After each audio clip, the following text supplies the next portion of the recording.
Maintenant, le rapport anisé iconique et donc la taille d'image rétinienne.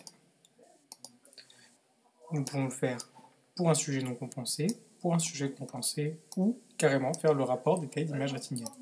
Nous allons faire le calcul d'une taille d'image rétinienne pour commencer.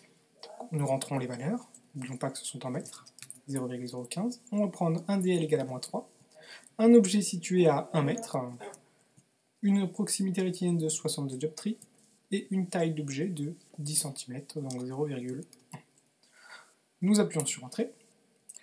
Le programme nous met un récap des valeurs que nous avons rentrées et la démonstration complète avec les Lagrange-Helmholtz, les triangles, etc. pour nous sortir la valeur de la formule de Y'. Nous calculons ensuite les positions de chacune des images pour pouvoir ensuite trouver la valeur de Y'. Nous avons les différents schémas pour le myope, pour l'hypermétrope, premier cas, deuxième cas et troisième cas. Tout dépend ensuite de la configuration dans laquelle vous vous trouvez. Nous allons ensuite faire le rapport des tailles d'image rétinienne si nous avons deux yeux. Donc, nous rentrons encore les valeurs, 0,015. De l'œil droit, on va mettre par exemple moins 3 et pour l'œil gauche plus 5.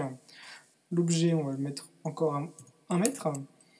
R' droit, on va mettre 63. R' gauche, on va mettre 62. Et le programme analysera automatiquement qui doit être au-dessus et en dessous de la fraction. Donc Y' droit ou Y' gauche, ou Y' gauche sur Y' droit.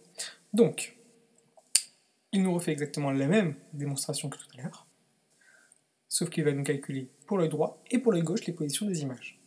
Donc, une fois qu'on a les positions des images, ici il a analysé que le gauche était plus grand que le droit, donc il a mis Y' gauche sur Y' droit.